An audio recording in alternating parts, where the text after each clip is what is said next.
You just installed SQL on your virtual machine or any other server. It can be SQL Express, it can be SQL Server, it doesn't really matter.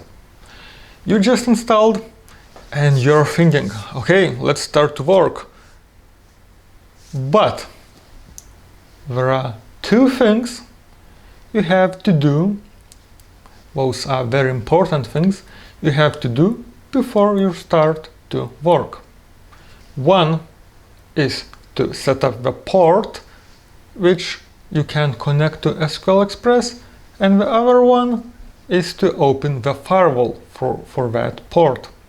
Otherwise, you will not be able to connect to SQL Server via remotely from your PC or desktop you're working from.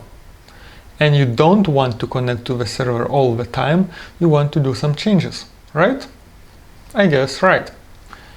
It's very easy.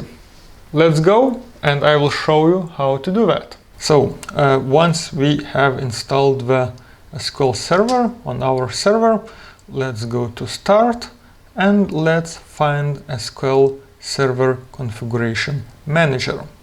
It depends on the version you're using. It can be 19, it can be different number, but we're using 19 version, so let's start it on. And in here you will have some very important settings. So SQL Server Configuration Management, let's go to SQL Server Network Configuration and Protocols. We have the main protocols in here: shared memory, name pipes, TCP/IP. All should be enabled. If they're not enabled, any of these, you should enable them. Actually, that might be a third thing. Actually, the first one and then the two things after that.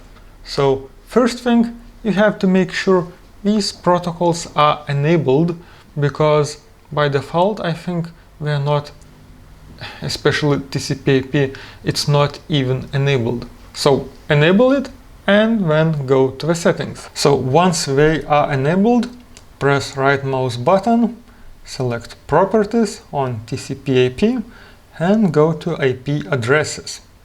Now in here you can see the IP address for the server, which server is using, and as you can see, TCP/IP dynamic ports is 0.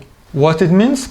0 means that it will use dynamic IP address if somebody tries to connect to the server.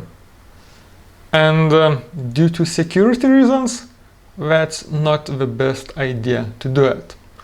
You can type any port you want instead of a 0, but recommended is 1433, because it's really easy to scan the ports and find the ports you're using. So that's not a really huge security thing, but still it's better to use than all the ports. So we can see that we have zeros everywhere here on the table, and of course we don't want that. Let's delete the 0, let's type the port we want to use and press apply. It will ask if you want to apply, press yes, press OK. And before you continue, make sure you do this for all the sections on that table.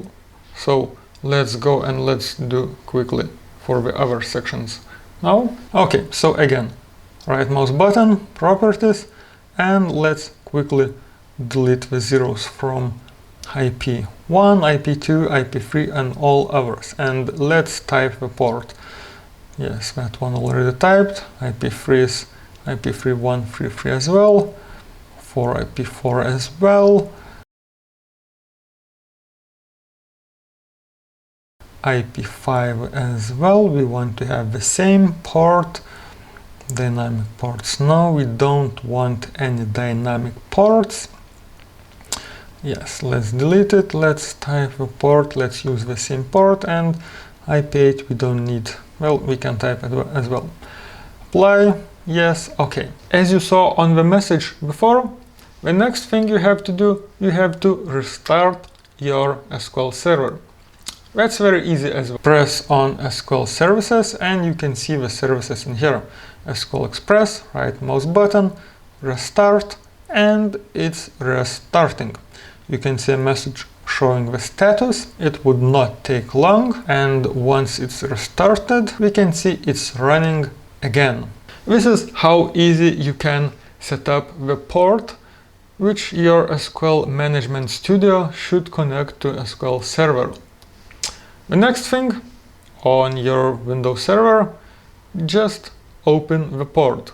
So let's do that very quickly.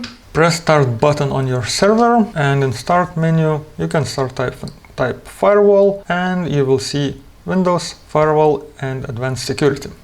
Open the window and you can see inbound rules and outbound rules. So in this case we want outbound rules. It means outgoing data, not incoming but outgoing. I already have one free created, but I can show you very quickly.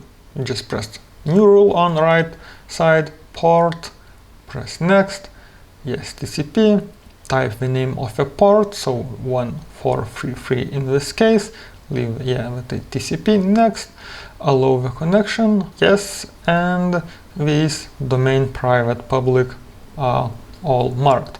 Type the name and press finish. So this way you can easily create a firewall rule that you could connect to your SQL server, or take the data from your SQL server. For example, if you have a server installed on one computer and you have some kind of analytics server where you are like data pool or something like that. So this way you can easily take the data as well. So I hope this was useful, short but sweet episode of this, I would say, very important thing, because it took me quite a time to find out what the hell is going on and why I can't connect to the management with the management studio to the server.